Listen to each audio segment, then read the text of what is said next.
let's keep it going. We got another team to talk about. We've got the Washington Redskins, and we have one of our buddies, Lake Lewis Jr., Redskins insider. He does TV, podcast. He's everywhere. Go check out his great work at sportsjourney.com. Welcome to the Big Play Podcast, Lake Lewis. How we doing? Hey guys, how you doing? I appreciate you having me on. Absolutely. Let's get right into it. So the Redskins finished the year 7-9. They're losing the last 6 of 7. Probably not how they drew it up. What was encouraging as you look at last year? What are some signs of encouragement heading into this year? Well, I mean, they've got a great young defense. Well, I wouldn't say great, but I think their defensive line is really good. And if you think about, Matt Ioannidis, Jonathan Allen, and Deron Payne, they've got 3 really good young linemen that they can build around. They've got to shore up some things behind them. At the linebacker position, perhaps Reuben Foster can kind of drop the baggage and perform on the field, and that's what they're banking on. And then obviously they've got to do some things at the safety position. But, I don't think the Redskins were as down and out as they looked at the end of the year, and that's because of the injury bug again. For whatever reason, guys, these guys can't get out the way of their own shadow. In the last few years, they've had injuries at an epic rate. So it's kind of hard to get a true assessment of, are they a team that can make noise in the NFC East, or are they a bottom feeder in the NFC East? It's kind of hard to say, with the injuries that we've seen. Yeah, I mean, talking about injuries, what's the latest update with Alex Smith?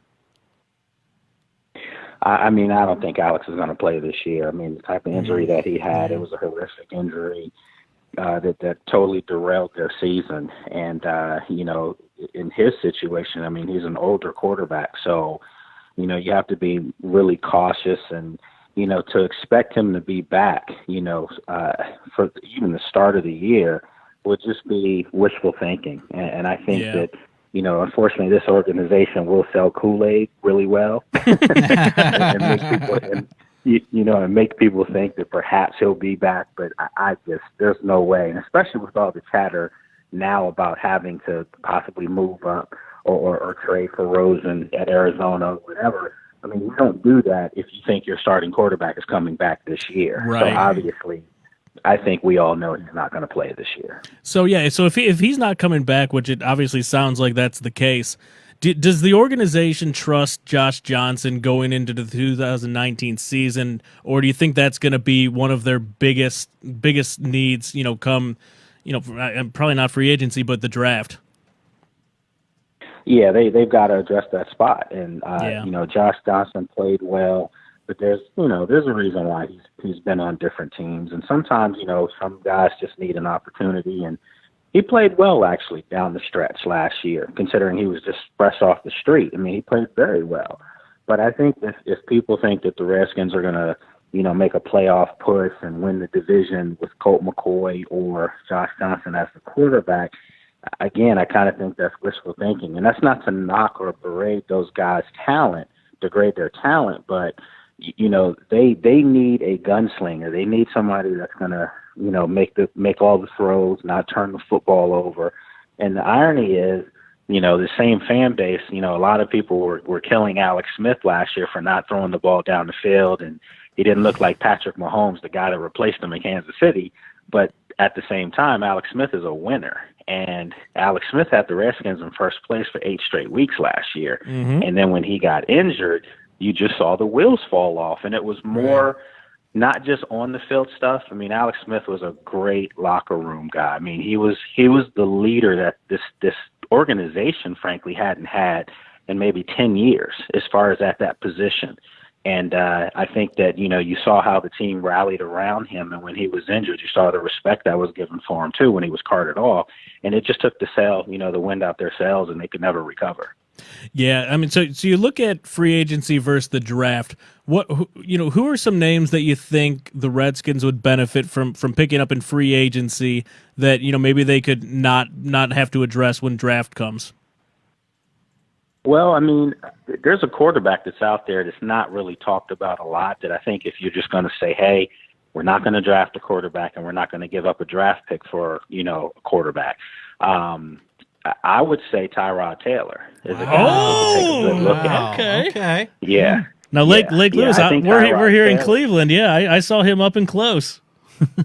For 2 weeks. I mean, for 2 weeks. Been, Baltimore, Buffalo, Cleveland, he's performed well. He really has. And, you know, even when Baker Mayfield came in Cleveland last year, there were some, and I was one that thought it was a little premature, you know, that they gave Baker the spot. You know? But they needed something to change the pace there. So I understand why they did it.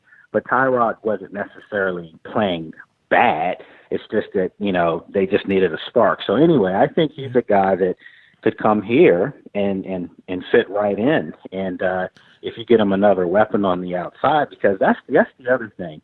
It doesn't really matter who's going to play quarterback for the Redskins if they don't have game changers to make plays. And that's why I know a lot of people don't like hearing me say this, but I'm trying to get Antonio Brown. If I'm the GM. Wow. I mean, listen, you're in a division. I'm with you, man. I am with you. Yeah. Yeah, think about it, guys. They're in a division that has a team that's removed from the Super Bowl 2 years, and last year was on the cusp of making another run, and that's the Eagles. Yeah. They're going to be better this year. They're going to be healthier this year. Then on top of that, you have the Giants, and we all know what their situation is. It's, you know, their offensive line stinks. So, you know, Eli Manning, I can't crucify him just yet, but I do think he's over. You know, it's over with him. Yeah. Sure. But you look at Saquon Barkley, Beckham, Ingram, Shepard. They're loaded offensively from the skill set positions. And then, of course, the Cowboys are the Cowboys. You really don't know what you're going to get with them, but you do know that they do have a lot of young talent. And I think with Amari Cooper having an offseason in their system and training camp with them, their offense should be even more dynamic. So the Redskins can't fall by the wayside and sit back and feel like what they have in-house is good enough, because, frankly, it's not. They do need more weapons on the field. Do you think Antonio Brown is actually crazy, or do you feel like he's just doing that to kind of screw over the Steelers and get to a new team? Well, we all know the answer to that. And I know some people might be saying, I'm thinking he's crazy. No, I don't think that's the case. I just think that some guys know their marketing power. Yeah. And they know. I mean, you can see it in their eyes that there's something that's in him right now where he's like, you know what, I really control my own destiny right now. And he feels that way. And at the end of the day, guys, I mean, this is perhaps the best, you know, forget receiver. When he's on his A game, he's the best football player in the game offensively. I mean, he's that dynamic. So he knows his value. Unfortunately, a 31-year-old that's looking like you have some baggage, I don't know if I want to give up a first rounder for him. If I'm the Redskins, I'm saying second rounder, and let's see if we can get this done by Friday. Okay. Yeah. Interesting. Well, yeah, we'll see what Pittsburgh's asking for him, but man, if you get Antonio Brown for a second rounder, I think everyone in Washington's going to be happy. So, like on Twitter a couple of days ago, you concocted a scenario where the Redskins would pick up Kyler Murray. Tell us a little bit about that. Well, I'm a big Kyler Murray fan. I think that he is, you know, I understand people talk about the size and all that stuff, but I think after a while you have to forget all that stuff, because everywhere he's played, he's won, and he's won big. I mean, he's a Texas high school legend. You know, he won the Heisman Trophy. Oklahoma broke Baker's, you know, numbers from the previous year where he won the Heisman. Right. So to demean the guy by saying, is he tall enough to play?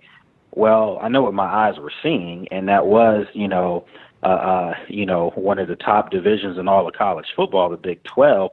I do know that they don't play defense either in the Big 12, but that's here nor say, because when I saw him play against Alabama in, you know, the semifinals, I mean, he literally looked like a guy that was better than the other guys on defense on the field. And, you know, I know Bama went and got crushed, 2 weeks later by Clemson. Sure. But still, you know, this guy proved that he can do everything, and he's got a great arm. He's not a runner.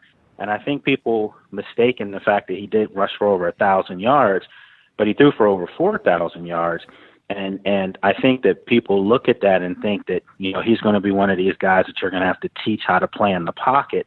I don't buy that at all. And I just think if you look at Baker and look at what he did, they're coming from the same exact system. Baker looked great in the pocket. I mean, he looked like he really looked comfortable as a pro. I don't see any reason for Kyler Murray not to at all. And, I think if you're the Redskins, you need a dynamic type player like that, because this fan base here is really, they're almost at the brink of just being totally insubordinate. I mean, where they just will not have anything else go down, where they don't believe the franchise. So I think if you're the Redskins and you can somehow go into the draft and you already have an Antonio Brown and you've made some maneuvers or moves to get yourself a Kyler Murray, that's if the Cardinals don't take him number one. Sure. And, I'm sure you guys saw the stuff today with, Charlie Casserly, former Redskins GM, and some of the comments he made about Kyler Murray, which I thought were totally offline, way out there. But I was sitting here thinking before I came on with you guys, I did mention that he was the GM for the Redskins. And it makes me wonder, is somebody giving Charlie something to kind of make this kid drop a little bit so the Redskins don't have to do much to get him? I love it. That's a good point. So, Lake, put on your draft cap, your GM cap for a second. Let's head to the draft real quick. Pick, rounds 1 and 2. Round 1, you're the 15th pick overall. Ideally, obviously, it's hard to say since we're, free agency is still coming, but pick 15. Ideally, who do you guys want? All right, so you're going to hold me to this. I'm saying they're not going to have the 15th pick because I think they're going to trade up to get a quarterback. But if you're holding me to the 15th pick and they don't have a trade partner, I actually think they may go Metcalf if he's available. Wide receiver from Mississippi, because they need a game changer on the outside, and I think that a big possession receiver would help them. Josh Stockton really hasn't morphed or turned into that for them. He's shown potential, and I still think he's a decent young player, but he just hasn't played up to the billing of a number 1 draft pick. So I think that they may try their hand again at wide receiver. Okay, and then you head to round 2, pick 46. Who you taking? That's a tough one there because right. The guy that I've liked all along is Hollywood Brown, but he's not going to be at 46. So he might be. He might be. He could be, and that's if he's there, I may take two receivers, but you can't do that. That's a lot of speed. That's too much speed for one team, Like. Well, who's going to throw him the ball? So, that's right. So the thing I would say is at 46, you got to go with the best player on your board, and in their situation, it's clearly got to be either a safety. But see, then there's the whole Landon Collins situation. He wants to be here. That could be something that changes the whole dynamic of that. But I probably would say offensive guard. I probably would say a left offensive guard would be someone that they could look at 46. There's several different guys out there. I like the kid from Iowa as well, which ironically Brandon Sheriff went there. Sure. So I think they may look at guard. I can't give you a specific name because there's several of them out there, but I'll give you the position, offensive guard. I like it. Lake, where can the people find you out there on the internet? You can check me out. The site that you can see my work is sportsjourney.com. Also on social media, on Twitter, it's Lake Lewis, and on Instagram and Facebook, it's Lake Lewis Jr., so Lake Lewis Jr. I love it. We appreciate the time. We'll be cheering on your Redskins, and we'll love to have you back on after the draft. Awesome. I had a great time. You guys are doing a good job, so I appreciate you having me on. Thanks, Lake. All right. That was Lake Lewis. Care. Good stuff. Loud with the applause there. The people love him, man. You can't hush the people. What the heck? Speaking fantastic stuff from all those guys. Absolutely, man. 3 guests, rapid fire. Look Mike, at us. How's it feel? You got to follow this up, man. It's time for that Fringe Binge. Aw. Do it again. Hold on. Before we can fringe binge, we have to play the fringe binge music.